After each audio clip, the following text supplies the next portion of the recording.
Meditation, ஆன்மீகம், வாசி யோகம் இது மாதிரி இதை பற்றியெல்லாம் வந்து நீங்கள் வந்து வாழ்க்கையில் தேடிட்டு இருந்தீங்கன்னா, குரு அப்படிங்கிற வார்த்தையும் நீங்கள் அடிக்கடி கேட்டிருப்பீங்க.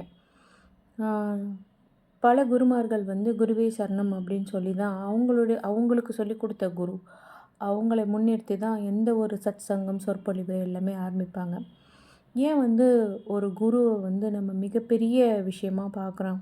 ஏன் வந்து ஒரு விஷயத்துலேயும் குருவே சரணம் அப்படிங்கிற வார்த்தையை வந்து ரொம்ப முன்னிறுத்தி வந்து சொல்லணும் அப்படின்னா, இப்போ நான் அவங்கள வந்து ஒரு மிகப்பெரிய ஆக்டர், ஒரு மிகப்பெரிய செலிப்ரிட்டியை இன்ட்ரடியூஸ் பண்ணுறேன்னு வச்சுக்கோங்களேன்.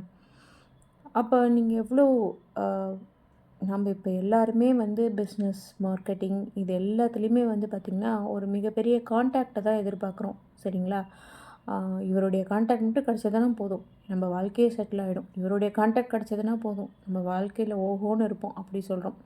ஸோ அந்த கான்டாக்டை தேடி நம்மளுக்கு கொடுக்குறவங்கள நம்ம ஒரு மிகப்பெரிய, இப்போ நான் உங்களுக்கு ஒரு செலிப்ரிட்டியை இன்ட்ரடியூஸ் பண்ணி வச்சேன்னு வச்சுக்கோங்களேன். என்னை நீங்கள் ஒரு மிகப்பெரிய ஆளாக பார்ப்பீங்க இல்லையா? குரு என்பவர் யார் அப்படின்னா, கடவுளையே நமக்கு நம்ம வாழ்க்கையில் இன்ட்ரடியூஸ் பண்ணுறவங்க தான் குரு.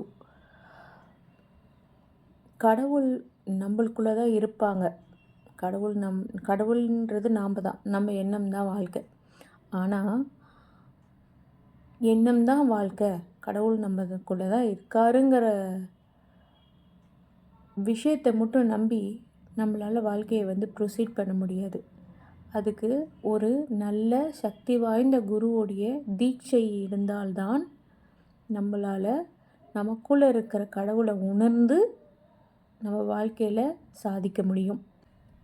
இப்போ அதுதான் குரு தீட்சை கொடுத்துட்டார்ல, நம்ம வாழ்க்கையில் சாதிச்சுக்கலாம்ல. அப்புறம் ஏன் நம்ம குருவே சரணம் அப்படின்லாம் சொல்லணும்? ஏன் நம்ம குருவை அப்படி பக்தியோடு வழிபடணும் அப்படின்னா, நமக்கு தீட்சை கொடுத்ததும் நம்மளுக்குள்ள இறைத்தன்மை வந்து ஆக்டிவேட் ஆனதும், அந்த இறைத்தன்மையை நம்மக்கிட்ட குருவுக்கு நன்றி கடனோடு இருக்கிறோமா அப்படிங்கிறத தான் வந்து பார்க்கும். அப்போ தான் நம்மளுக்கு மொத்த பிரபஞ்சமும் விளங்கும். குருவுக்கு பக்தியுடன் இல்லைன்னா நம்ம வெறும் ஜீரோ தான். நம்மளுக்கு எவ்வளோ தியானம் பண்ணாலும், நம்ம எவ்வளவு நல்ல விஷயங்கள் பண்ணாலும் நம்ம வந்து ஜீரோ தான். அது எப்படி அவ்வளோ கான்ஃபிடெண்ட்டாக சொல்கிறேன் அப்படின்னா, கர்ம வினை அப்படின்னு இருக்குது. அந்த நம்ம குரு கொடுக்குற தீட்சையில் தான் கர்ம வினைகள் எல்லாம் வந்து நம்மளை விட்டு விலகி நம்ம ஒரு நல்ல நிலைமைக்கு உயர்த்தும். ஸோ கடவுள் அதனால தான், இவங்க மனிதனாக பிறந்து என்னை தேடி வந்துட்டாங்க, அப்போ இவங்க குருவுக்கு பக்தியோடு இருக்கிறாங்க, அப்போ இவங்க வாழ்க்கை இவருக்கு நான் ப்ளஸ் பண்ண வாழ்க்கை, இவங்களுடைய பர்பஸ் ஆஃப் லைஃப்பை இவங்க புரிஞ்சுக்கிட்டாங்க அப்படின்னு நம்மளை அவர்கிட்ட சேர்த்துக்குவார். அப்படி இல்லைன்னா நம்ம கர்மவினையாகவே இருக்கும். நாம் வந்து ஜென்மமாக எடுத்து கஷ்டப்பட்டுகிட்டே தான் இருப்போம். மனிதராக பிறந்துட்டோம், நம்மளுக்கு வந்து ஒருத்தர் சொன்னால் புரியும். இப்போ ஒரு நாய்க்கிட்ட போயிட்டு இப்போ நான் சொல்கிற அதே மெசேஜை நான் சொன்னேன்னா அதுக்கு புரியுங்களா? புரியாது.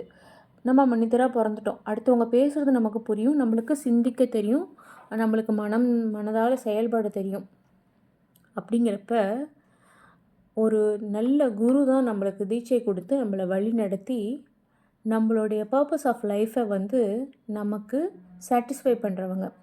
அப்போ குரு தான் நமக்கு எல்லாமே. குருனால தான் நம்மளுக்கு கடவுளே கிடைச்சாங்க. ஸோ அதை நம்ம மறக்கவே கூடாது வாழ்க்கையில், இறுதி மூச்சு இருக்க வரைக்கும்.